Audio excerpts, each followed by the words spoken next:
And good morning. And I'm going to type in, we are live, everybody on those channels. Because like I said, sometimes it doesn't get started. But welcome to Forging the Falcons on Wednesday morning, 9 o'clock. We are here every Wednesday morning at 9 a.m. Eastern. I am in Atlanta. I'm Scott Kennedy. This is Nick Kendall over on this side. He is in Seattle, despite the Hawkeye stuff here.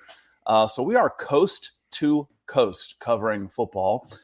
And one of the things I wanted to get into is PFF released their top 150 fantasy football rankings. And as always, any type of list is going to be met with some scrutiny, but there's some bigger head scratchers than others. And I wanted to get into some of the Atlanta Falcons and where they fall on this list. And are their rankings fair? Could they be better? Could we do some things a little differently on here? But first off, Nick, how are you doing?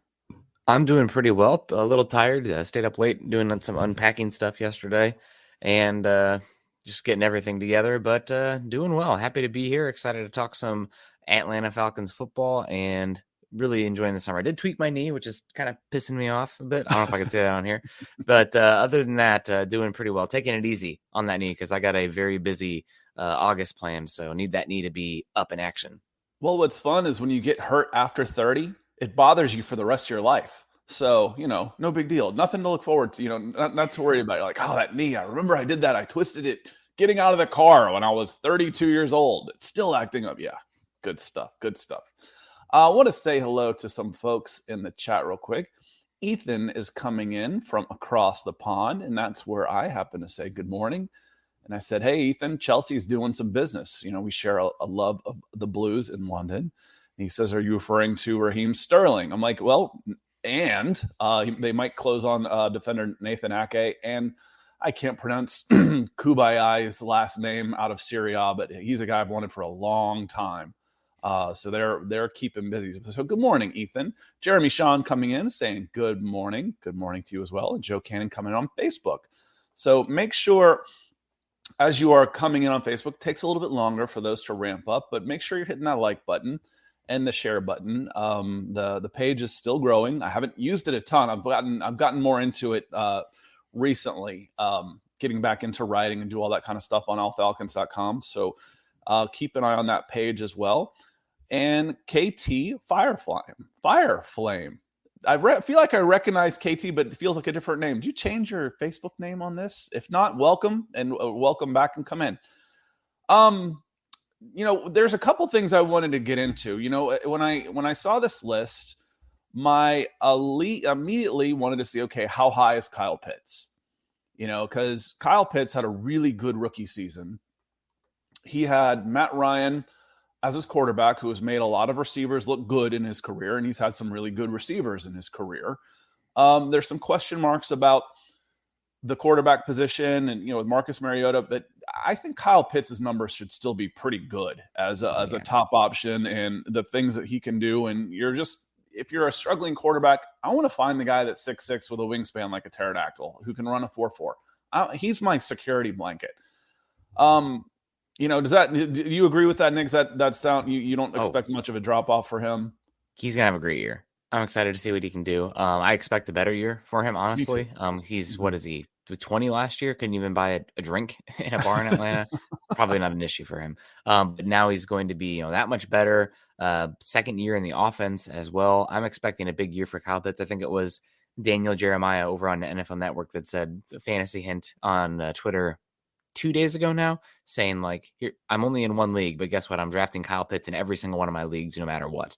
I'm expecting Kyle Pitts to maybe be somewhat overdrafted this year because of the hype that he's getting right now. It seems like in the fantasy community, but if that's somebody you want to bet on in the Falcons, that's a good one.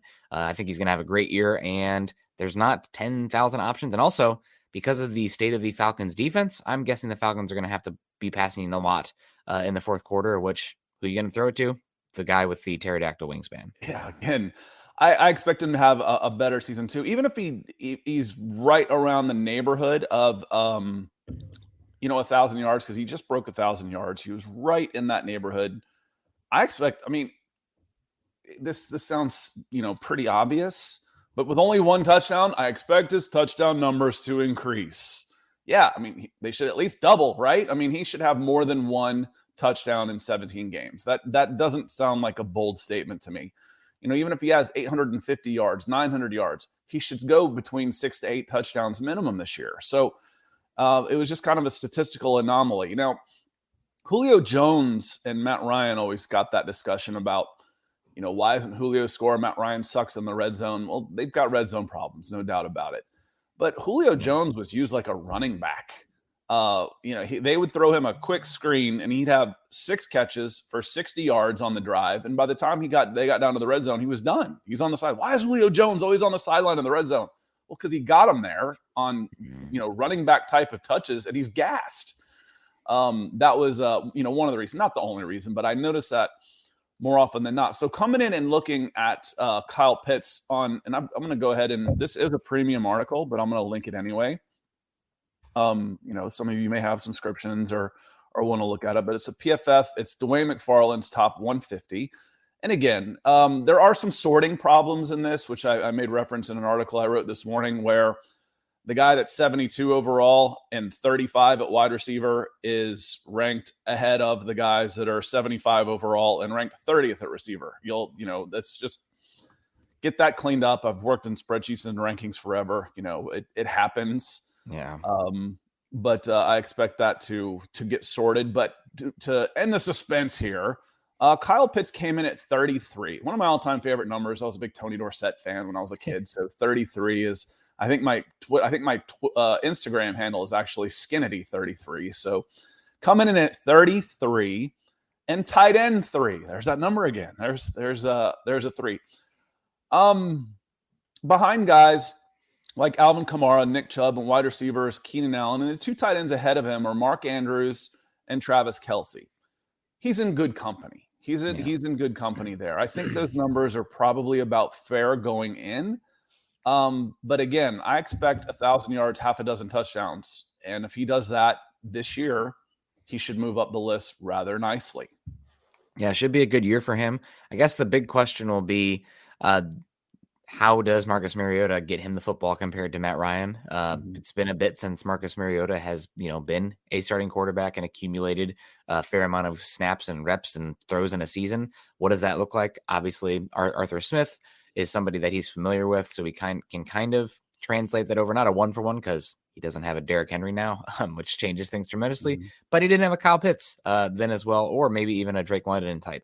So will be really interesting to see. But yeah, if there's one guy, let's say that, how do I put it? Like you're not playing the value game where you're worried about overdrafting somebody or, trying to maximize every single pick. Kyle Pitts is the guy you want on this Falcons roster without a doubt, especially because he's a tight end.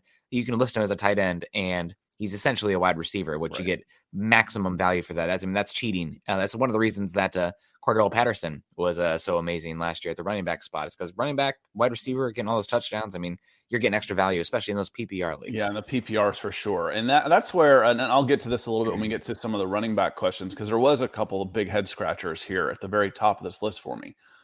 You asked the question, how does Marcus Mariota get the ball, or Desmond Ridder for that matter, get the ball to Pitts? Now, on the bright side of things, the optimist in me that wants to see the positive, okay, this is why it'll be better.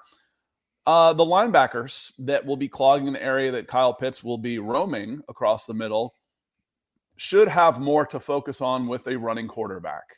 They should have their eye in the backfield a little bit more with Mariota and or Desmond Ridder. Desmond Ridder can fly. He was I think he had the best 40 time in the combine, 4.5, 4.53, somewhere in that area. He's fast. Marcus Mariota is fast. There's going to be a lot of RPO that includes the run pass option, not just with the running backs, but with the quarterbacks. They'll be able to extend plays and be a running threat better than Matt Ryan was. So if you've got them with their eyes having to stay in the backfield a little bit more, maybe that gives Kyle Pitts a little bit more room to operate over the middle in the intermediate routes.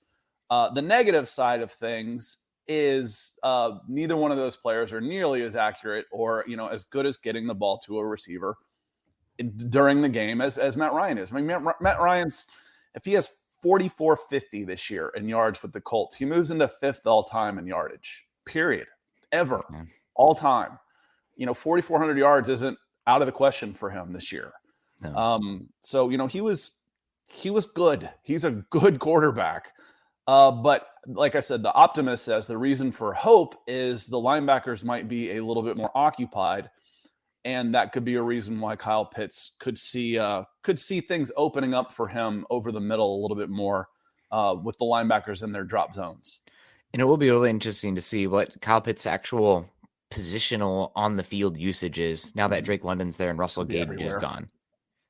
Yeah, that's true. But if you're talking about freeing up the linebackers, that to me says more in line, maybe some big slot as well. But I think you could see some X as well, like we saw last year, where he essentially functions as the big wide receiver on the boundary. So we'll be curious. I do think the Falcons, one of their big they have a lot of weaknesses in the roster. Sorry, guys. But one of the big ones is a lack of true speed on offense as well that can, make teams not only, take the top of the defense. Well, what does that mean? It means that you have to be playing like cover 2 or shading that cover 1 safety over in that way to create space on the other end. I don't really see that with where the Falcons roster is set up right now. But you do have Drake London, who I am excited to see in this roster as well. Totally, talk about a Twin Towers situation with Kyle Pitts and Drake London there in Atlanta. So will be fun. I'm excited to watch it, even though I think this is going to be a team that's probably picking in the top 5 this year in the upcoming draft. We'll see. If Arthur Smith, if you're picking in the out of the top 10, Arthur Smith should be a coach of the year candidate based on what this roster looks like, in my opinion. But will be awesome to see. I'm excited to see, especially those 2 young weapons and what they can do this season. Yeah, like I've said every single podcast multiple times, is I try and reset some of the expectations. Oh, they were 7-10. They should be better this year. Not necessarily. Not necessarily. In fact, I think they actually take a step back this year. And I want to warn people that ahead of the game. CBS Sports has this as the worst roster in NFL. Whether you agree with that or not, they're not the worst. They're close. They're in the discussion. They're certainly not being in the discussion of being in the best roster. So if you look nonpartisan, nobody has this team outside of the bottom 5. Nobody. But I mentioned that just because I think Arthur Smith did a fantastic job last year, and I'd like to see him get some time, and I don't want people starting to call for his head. Luckily, Arthur Blank is pretty patient with his hires. The other thing that makes Kyle Pitts so valuable, you mentioned his age. He's 21 now. He'll play his first snap this year at 21, and then he'll turn 22 in September. I think he has a September birthday. If you're in a keeper league, you got your tight end for 10 years, and more important, if you are in a dynasty league, not a dynasty league, I'm sorry, in a tight end mandatory league, there's such a drop off after the first few tight ends that your tight end pick, your first couple of those guys, and he is in that tier, ends up being one of the more valuable picks for sure. So Hunter L coming in on YouTube. He says, it's not a Falcons question, but how does Kittle do with Lance rather than Jimmy G? Good question. Nick, you want to take a shot at this one first? Because since we're talking fantasy football, we might as well, we're not afraid to talk to other teams. Yeah, I think that Kittle will take a step back with Trey Lance at the quarterback position, just because the offense is going to change. It's going to go more in the way of a running style offense. So I think there'll be less volume. I also think Jimmy G has been one of the more, lower depth of target quarterbacks in football, really work in the middle of the field. Some of that is the scheme of Kyle Shanahan, who, I think Nick Mullins was one of the fastest quarterbacks to 4,000 yards or something in NFL history with, I think it's Justin Herbert and Patrick Mahomes or something like that. So, and that's not because Nick Mullins is good. It's because that scheme is good. So I would expect George Kittle to take a slight step back in that regard if Trey Lance is the quarterback this season instead of Jimmy G. Yeah, I agree. I think, Jimmy G, Trey Lance isn't proven anything just yet. If you're looking at the ceiling of one of those guys as being Mac Jones, most of the other ones struggled. Now, San Francisco 49ers are a better team, so you can say, okay, let's look at Mac Jones and see what they did. But Jimmy G right now is a better option than Trey Lance. At what point do you say, God, it was such a huge trade? It's almost a cost you your job if you miss on that one. It will cost you your job if you miss on that one. So you've got every incentive in the world to go out there and use Trey Lance if you traded 3 first-round picks to go and get him. So, I would think that Kittle would take a step back if the quarterback situation ends up being basically a first-year guy. Chris Walker coming in on Facebook. Thank you, Chris. This morning, guys. Happy hump day. Since fantasy football is on the horizon, do you think our running back Tyler Algier is a sleeper pick at running back? Also, is Mariota worth picking up as a backup running back? Nick, you can go first on this one. I am excited about Tyler Algier in this offense in general, but I do want to see what his usage is like first before spending big volume on him. If you're like in the late rounds and you need to toss a flyer on a running back that, let's say if, knock on wood, but let's say Cordero Patterson gets injured, Tyler Algier is probably a pretty good flex option or a running back too. But I want to see his usage. The other thing about Tyler Algier is I think he has limited upside in a PPR type of league. I'm not expecting him to get many targets where you can really offer a higher baseline week to week. So I think he's going to be very much boom or bust in regards to touchdowns and vulturing those touchdowns, which obviously big value when you can do that, but it's much more volatile. Tyler's actually ranked in the 150 on here by Dwayne. He's ranked 146, running back 50, and if you're in, that puts him at the very end. If you're in a 10 to 12 team league, 12 picks is, if you're carrying 12 players, that's 144. So he's right on the edge of being drafted. I probably wouldn't take him. I just don't think he's going to get the carries. I don't think he's going to get the touches. I think it's going to be Damian Williams and Cordero Patterson getting the bulk of the carries with some spot carries there sorry, I'm going to have to get to Terry here in a minute. I'm reading his comments and it's distracting me. I don't think Tyler's going to get the carries to be worth a pick. But again, it might be a good stash with your 12th pick. And if there's an injury, he's going to pick it up here. Terry's getting pissed. He's like, listen, I'm getting tired of the bad talk here. So you're all talking crazy. And this stuff's getting old. We're not picking top 5. Just stop it. And again, I agree. It is getting old. Last week we started talking about reasons for optimism. How are some of the things that was the show? I hope you got to see it last week. Things that you can be excited about. The things now. The question is a lot of those have to go right for them to go for them to be. You're not going to get a yes on all those, and some of your yeses are going to turn into maybes. My concern is you say this with such authority that we are so off base that it's completely out of the realm of possibility. When it's not, when it happens, are you going to go looking for blood? Are you going to go looking for blood? That's my concern, Terry, is that people are going to be calling for heads. If this team does go 3-14, 4-13, I have trouble doing the math on 17 games. It's such a reflex. Are you going to go looking for blood? Are you going to be calling for heads? I want this guy gone. I want this guy gone, because I don't want, no matter what the record is this year, as long as the team is still playing hard and they're showing signs of rookie progression, I don't want Arthur Smith gone this year. And there's a lot of folks that are pointing to a bad season. Again, you're playing with 2/3 of a roster. A third of it is in dead cap. That is one hell of a handicap. It really is. There's depth, there's holes at depth, and there's holes on the starting 22 that are concerning, that we've touched on before. But again, I'm not gonna hash on that. I've put that out enough times that it is. Don't need to repeat it every week, especially for our repeat viewers like Mark Schrader coming in on YouTube. Appreciate you, Mark. Good morning. How are you doing? And Joe Cannon comes in, has a great question. Joe says, if Desmond Ridder shows he can be a QB of the future, but we're picking top 5, do we still go with a quarterback, or should we consider Anderson or Carter? I think there's lots of yeses in that question. Yeah. Honestly, Joe, if he shows he's a QB of the future, will he get that chance this year? At what point, do you say that you're picking top 5, that Desmond Ridder comes in? It's like, hey, if we're going to lose with a rookie, because Mariota's on basically a 1-year deal, and that he shows enough, but the team's bad enough that he struggles. You look at the rookie quarterbacks last year. Everybody's saying, oh, this quarterback class was overhyped. This quarterback class, these guys, Trevor Lawrence, blah. Zach Wilson, meh. I think the one whose stock was probably the highest was probably Trey Lance. He didn't play. The guy that did the best went to the best team, the Patriots. Yeah. The guys that are picking there are on bad teams. Rookie quarterbacks are supposed to struggle. So is it even possible for Desmond Ridder to show enough this year? Is he even going to get the chance to show enough this year on a team that would be poor if they finish in the top 5, that you would discount a quarterback in the top 5?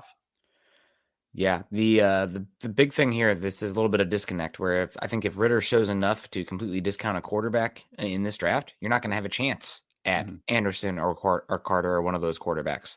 You'll probably be showing later than that. So, or picking later than in that. 8 to 12 range, maybe, or if you're knocking on the door of 500. Yep. If you're 500 and Desmond Ritter's engineering that, he's he is your quarterback. Yeah. Yep. He is your quarterback. And that makes it real interesting because I said there's a lot of yeses in this. Do you still go with a quarterback? Probably not. Should we consider Anderson? Nick Anderson, Alabama, or Jalen Carter, Anderson. Georgia? Yes and yes. Yeah. You should consider those, but you should also, if you're in a spot to trade back, to get a haul. I'm sorry. If someone offers me 3 first-round picks like San Francisco did to Miami to come out of that spot for a quarterback, and I think Desmond Ridder can play, it'd be real tough for me not to take that deal, even if Jalen Carter or Nick Anderson are still on the board. Nick Anderson was a point guard. What's Will Anderson? Sorry. Nick Anderson, yes. Like from the way back machine. You get those names stuck in your head. I don't know how announcers don't do it more often. When they call kids out there, they call them by their dad's names. When they're calling Will Anderson, not Nick Anderson. Yeah, no, absolutely. But we'll see. There's some other names. Obviously, we'll get into it some point here. Going to be weird for me covering the draft this year without the the first round pick in 2023. But we'll get into it, and of course, be a lot of fun to talk about that. But yeah, Jalen Carter, probably one of my favorite players in the draft this upcoming year. His game you've heard me say it on here a few times. His game against Kentucky last year was unbelievable. I mean, just a one-man wrecking crew. And Will Anderson, I think, as good as CJ Stroud and Bryce Young are, Will Anderson is going to have a chance to go number 1 overall, kind of like Myles Garrett did a few years ago. You don't think that's a chance in hell? I don't think there's a chance he goes number 1 overall with the hype around these quarterbacks. Myles Garrett was a shoo-in for and maybe I'm thinking of Jadeveon Clowney's class. Jadeveon Clowney was a shoo-in for number 1 because there weren't really the quarterbacks. This year's they're the quarterbacks. If you've got even a remote shot at a franchise quarterback, they're going number 1 overall. I mean, it's just if it's even close, the quarterback's going. It's just the way it is in this league. And as we talked about before, you give up 2 first-round picks in a haul for a guy who's ranked 8. And Russell Wilson, he's 33 years old. You give up 3 first-round picks and give it $250 million to Deshaun Watson, who's 25 years old, hadn't played for a year, and may not play this year, and you're giving up, 5 picks for that guy. It's a quarterback league. I don't think there's any way, unless these guys pull a Spencer Rattler and fall flat on their faces, and I don't see that happening in college football this year, that a quarterback doesn't go number 1. I think that Will Anderson is a good enough pass rusher at that position that you might have that conversation. Now, it could be bad in hindsight, kind of like what we're seeing right now with the Washington Commanders. Should have taken Justin Herbert instead of taking Chase Young there. Obviously, with hindsight, it's much easier to say that. But I do think that Will Anderson is the one player in this class that it could happen for. I think he's that caliber of guy. Quarterbacks are going to get pumped up right now, but we haven't seen them play this season yet. So things could progress a bit, and Will Anderson could go bananas. Honestly, I think we had this conversation before. If I was Will Anderson's agent, maybe things change now with the NIL, but I'd be like, hey, buddy, like you're probably more likely to hurt your stock than move up from the top 3. Maybe you should take a year, getting your body ready for the combine or anything like that, and just protect yourself. But I know sanctity of the game, blah blah blah. But he's a phenom. He reminds me of Von Miller. I mean, Myles Garrett went number 1. You know what? You probably know. I had to look it up. Who went number 2 that year? Was it Mitch Trubisky? It was Mitch Trubisky. Mitch Trubisky was never considered one of those guys. But he was the next 2 quarterbacks were Patrick Mahomes and Deshaun Watson. Yeah, it was, and Deshaun Watson. Let's see, you go down. The next one's Patrick Mahomes, and then Deshaun Watson at 12. 10 and 12. Mahomes, the questions coming out of the system, and even when he got there, I don't remember who it was, but I remember the quote. One of the former Chiefs players was being interviewed, and they said in his first year, he was like, that's who you guys drafted. It doesn't happen very often, but the transformation he yeared from year 1 to year 2 and through that was really good. And then Deshaun Watson, his arm strength was okay. Deshaun Watson and Mac Jones were very similar coming out as far as, why you really like him. It was as much about intangibles than, the raw athleticism. Deshaun never had the rocket arm or the tools that make you up in a number one. So where I think you're going to have that in this class for sure.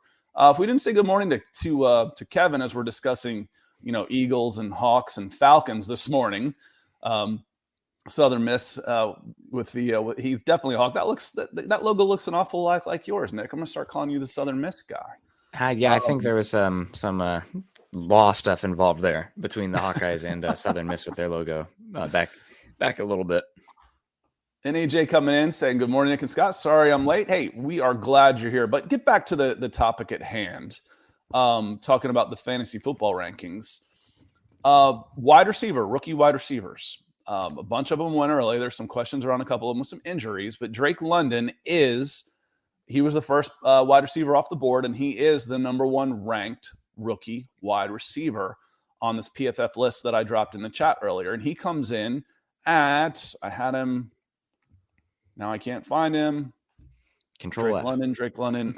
He's right here in front of me. There he is. He's at 72, but again, I think there's a sorting problem because he's listed as a wide receiver 39, which puts him ahead of 35, 36, 37, and 38 at wide receivers. So call it 72 to 78.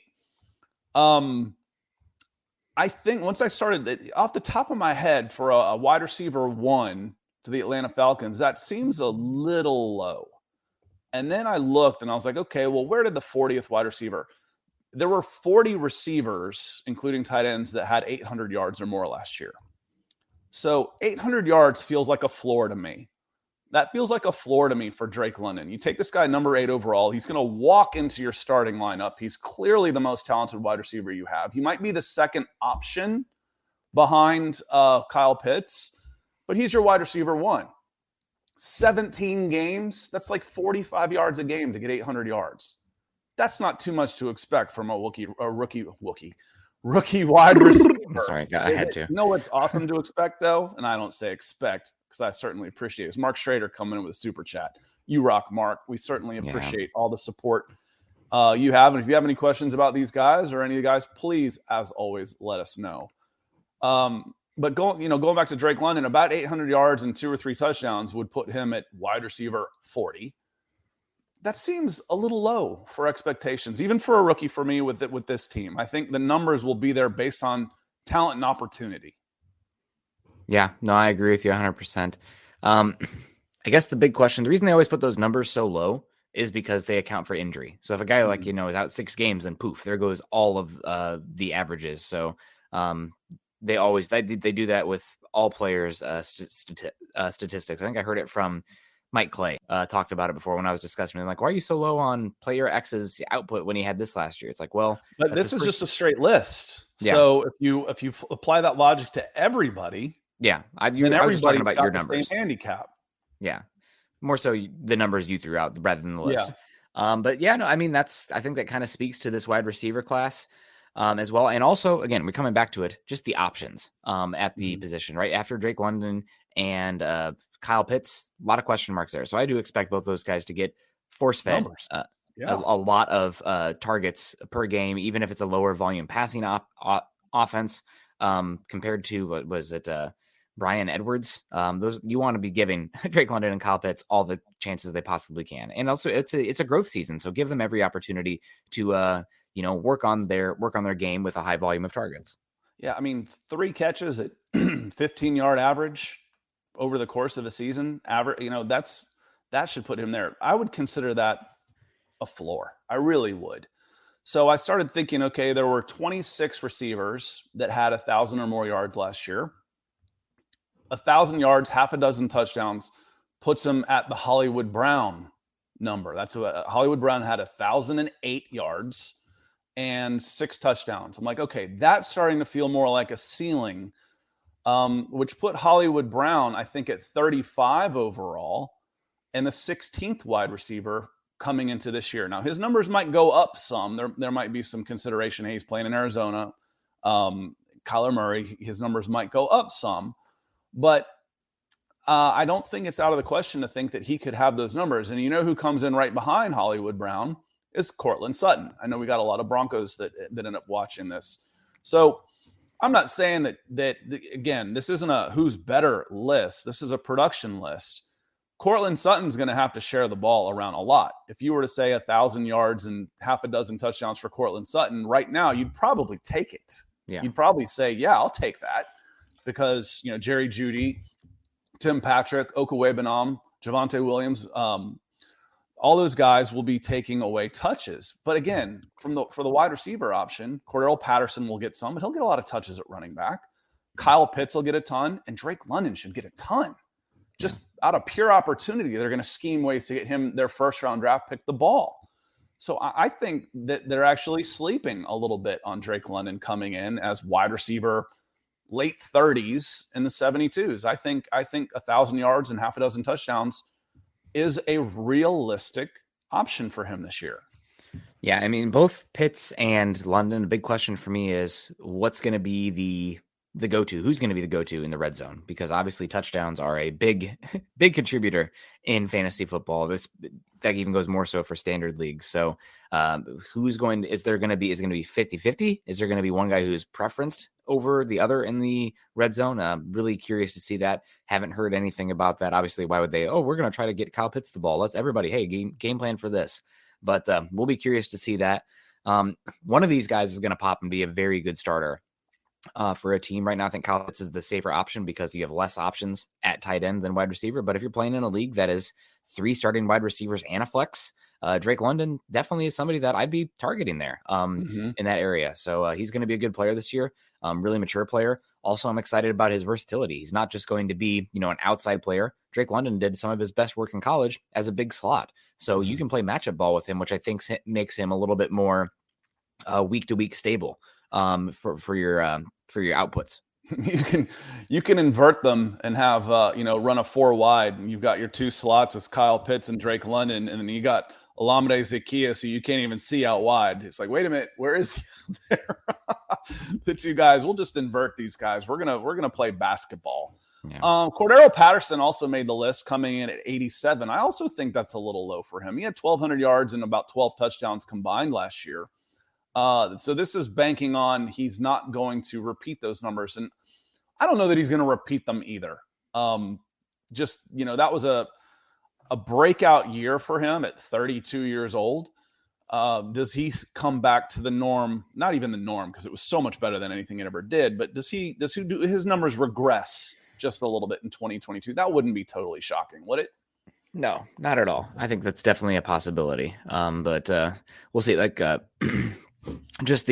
If you see a year that's a big outlier, then especially if you stack multiple years, think of that as probably a very high likelihood regression candidate. Sometimes it stays again, but again, that's you want to trust the career norms when there's been enough of a sample size generated rather than one outlier season. But you say career norms, but this was the first time he'd really been put in that type of position, as a basically, I won't say full-time, but for the NFL, where the full-time running back is a thing of the past almost, he was a starting running back. So again, I think similar numbers, which should put him higher than 87 to me. Yeah. Chris Walker comes in with a good question. As we get back to the rest of the team, he says, I know we shouldn't expect to make the playoffs this year, but is our defense going to prove any or at all? Yes. And I think there should be big time improvement on the defensive side of the ball. Last week, Nick, we talked about maybe, the biggest concern I still have on both sides of the ball or in the trenches. Yeah. And after we did the show, the Falcons went out and got Eddie Goldman at nose guard. Now, not saying he's Aaron Donald, but he is a humongous upgrade over what has been there in the past year or maybe even longer. So now, instead of Grady Jarrett and oh my God, and I don't think so, you got a legitimate pro in Eddie Goldman next to Grady Jarrett, and now there's just one question mark in that 3-4 line. Well, that's 2/3 of your defensive line now that is now in good hands instead of just 1/3. So starting there, that is a huge improvement, and it didn't just stop there for the defensive improvements, Nick.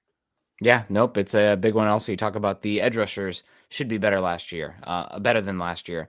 We don't need to dunk on Steven Means more than we already have on this show. But you have Arnold Ebiketie, you had Malone from Western Kentucky. You bring in Lorenzo Carter. The pass rush should be better. Now, that being said, you're talking about day 2 edge rushers. Typically, if you're taking an edge rusher outside of the top 10, 15, it's more of a slow burn where, year 2, year 3, that's when it clicks versus, immediately on the scene dominant. So it still should be better than last year, but it's going to be baby steps expected for that front. The other question would be losing Aluakon. Is Troy Anderson going to be healthy day 1? What's that look like for that front? Is Deion Jones going to improve at all? Considering the defensive front in front of him should be improved, but coming off a surgery, there's question marks there. But the Falcons defense last year, probably one of the bottom 5 in football. They have pieces now, but it's probably more of a where they're going versus where they are this year conversation with a lot of those pieces. Yeah, and just, talking about, okay, start on the defensive line, we go to the edge rushers. By default, they still might not end up being good, but they can't be any worse. So therefore, by default, do they get better? Yes, they improve. Lorenzo Carter should be at least an equal to Dante Fowler. And Steven Means was the worst pass rusher in the NFL. God bless him. He was, just look at the numbers. They're impossibly bad. You should be able to mistake your way into having a better pass rush than them. And again, talking about, I think the Locked On Falcons, I think it was Marcus did could we get double the sacks from the edge rushers? I'm like, well, hell, if you doubled the team sacks, you're still only tied for 18th in the NFL with 36. That's how bad it was. So yes, it's going to get better. I like the linebackers. And then in the backside, hopefully you'll see an improvement from Richie Grant. But you don't necessarily even have to see an improvement because, Harmon and Harris were just okay last year. They weren't great. And then Casey Hayward is a huge improvement over Fabian Moreau. Huge. Yeah. So AJ Terrell, and again, these are the things where you might end up with you think you've got the answer and you might not. As long as AJ Terrell doesn't take a step back, it's a possibility. We're not counting on that. If he continues playing at his level and Casey Hayward comes in at one corner, this defense should be a lot better.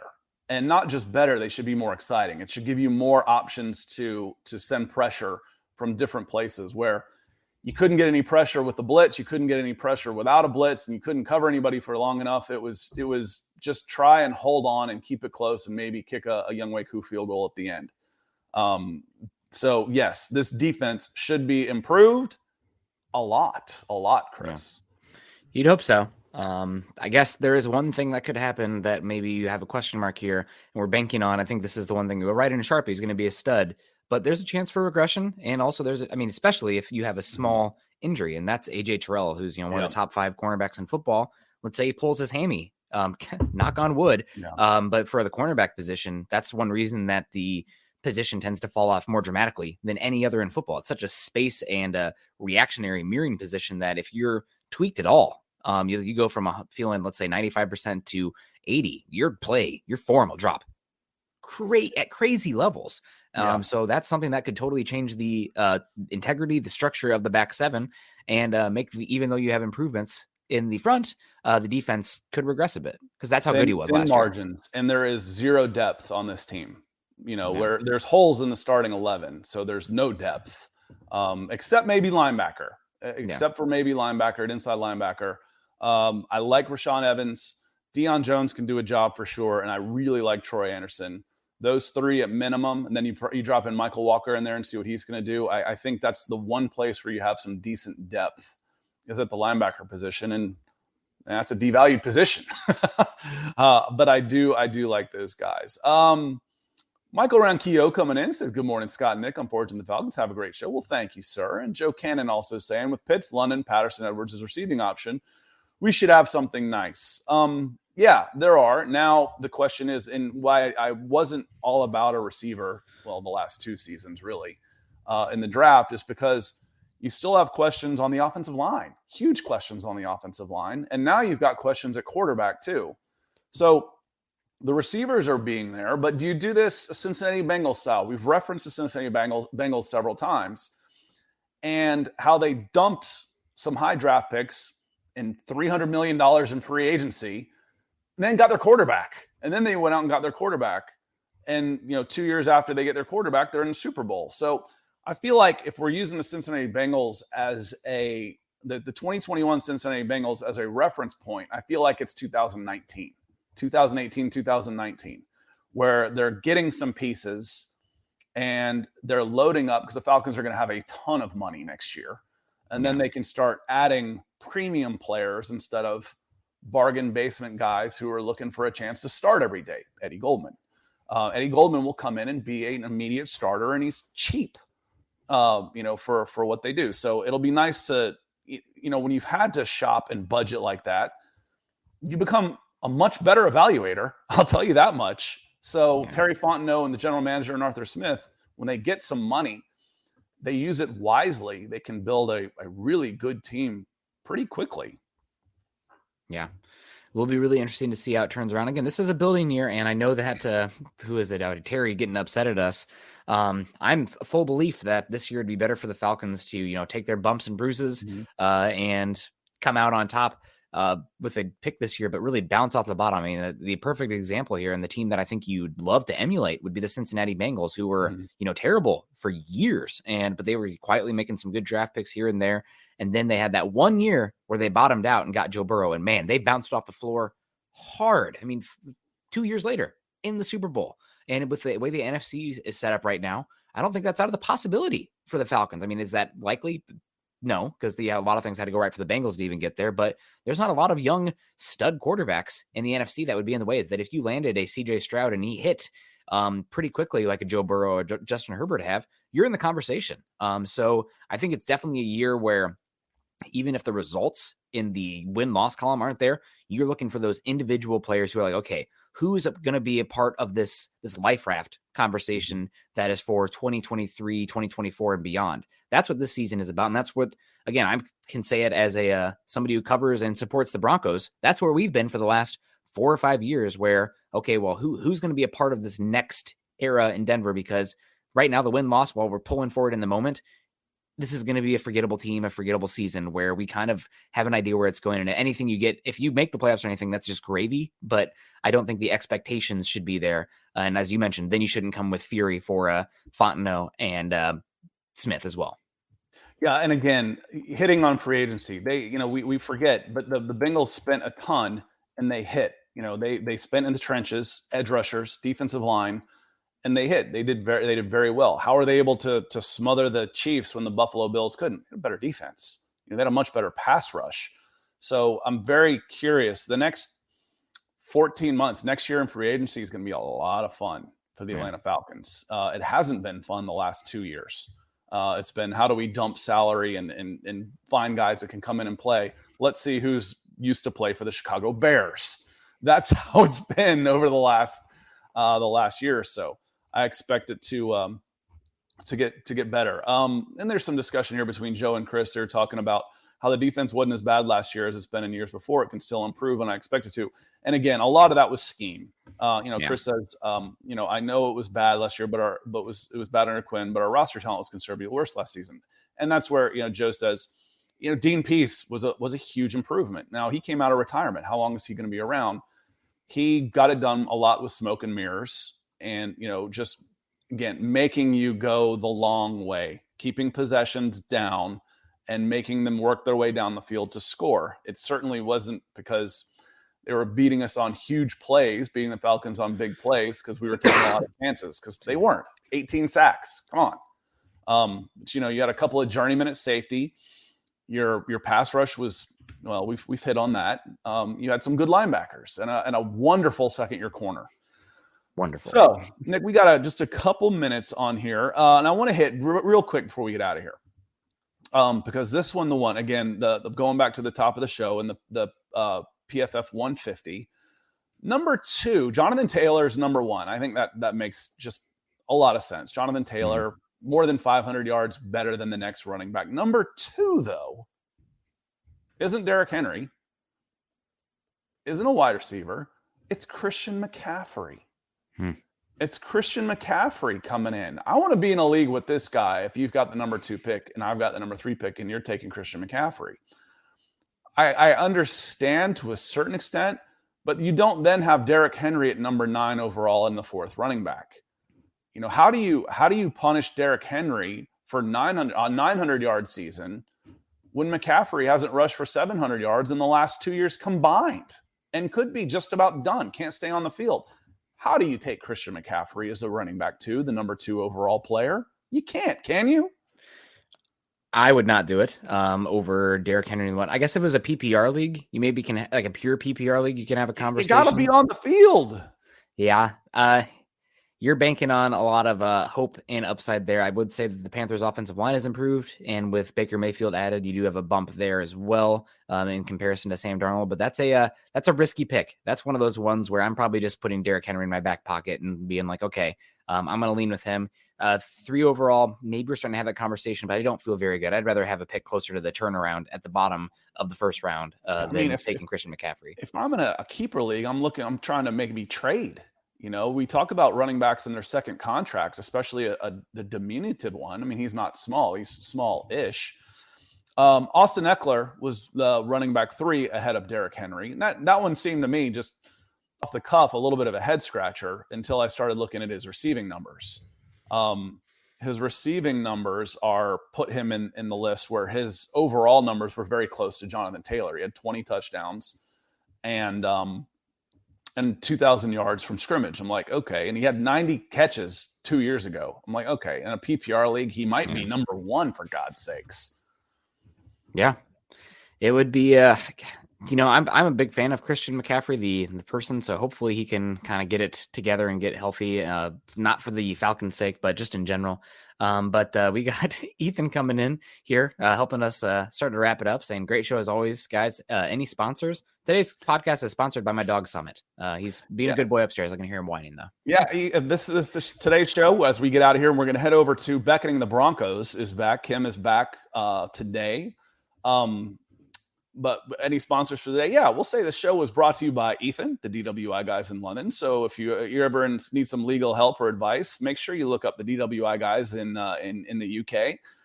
And also brought to you by Ryan Kennedy Homes. You see on there, RyanKennedyHomes.com is where you can find her.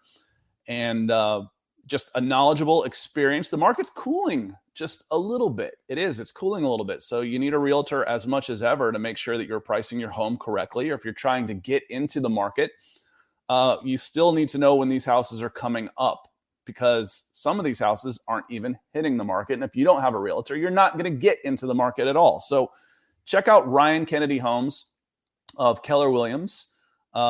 She has been killing it. And so has Ethan. We certainly appreciate it. So thank you so much. On that note, I think we are going to call it a day. And again, I love the Eddie Goldman edition. I love it. I've complained about the trenches for years, and I'm like, okay, this team can't be what we want it to be if you're weak in the trenches. Well, now you've got 2 of the 3 spots sewn up, and you've got a rookie and Taquan Graham and Marlon Davidson, who's now a third-year guy who can battle it out for that other spot. Okay, well, let's get some good competition there and see if one of those guys, if Davidson's ready to take the leap to where he should be, and if Taquan Graham can build off a pretty good rookie season. I feel a lot better about that. I really do. So I'm looking forward to watching this defense. I think it's going to be a lot better. And then there's some intriguing options on offense for sure. So could be interesting. But again, a lot of things have to go right. And some of the things that we might not even be expecting. Jalen Mayfield then turns into a top 5 guard because it just clicks for him. You never know. Jermaine Afridi comes in and sews up the right tackle position. Matt Hennessy all of a sudden becomes a beast. All those things. Marcus Mariota discovers this Heisman form from Oregon. Yep. All possibilities. It's going to be questioned. On that note, though, Nick, any final words before we get going? No final words. We'll see you guys again tonight for Mile High Insiders. Thank you guys for having me as always. Sorry if it's I'm not connected to the Falcons in any way other than I love to play with them on Madden back when they had Michael Vick, and I thought the black and red uniforms were sick. Vick was a cheat code. Oh God, he was incredible. Loved it. But hopefully that gives you guys a perspective that is less biased, and sometimes, maybe it's not what you want to hear, but again, I have no rooting interest for the Falcons other than I'm pulling for you guys for your enjoyment. So hopefully that gives you a more thorough and less clouded perspective on these things. And not that you have that, Scott. That's something I respect. No, unfortunately, the bias for an Atlanta Falcons and Atlanta sports fan is usually negative. It's a negative bias because you've been stomped on for so many times. So it's a negativity bias. So coming in, I usually, when I see rampant optimism on my Twitter feed, I'm like, oh yeah, you're probably in your 20s, aren't you? It's a good age check. On that note, Gary Leeds Palmer coming in saying, hi, Scott and Nick. On this note, we're going to say aloha, because aloha can also mean goodbye. And we're going to head over to Nick's going to get out and walk the dog. I'm going to head over to Mile High Huddle right now for beckoning the Broncos. Until next week at 9 a.m., same time, same place. We will see you later. Make sure you check out Nick again tonight on Mile High Huddle at 8 o'clock Eastern for those of you in our time zone. Until then, aloha. And thanks for being here. Thank you for the support, Mark and Ethan, and we will see you next time.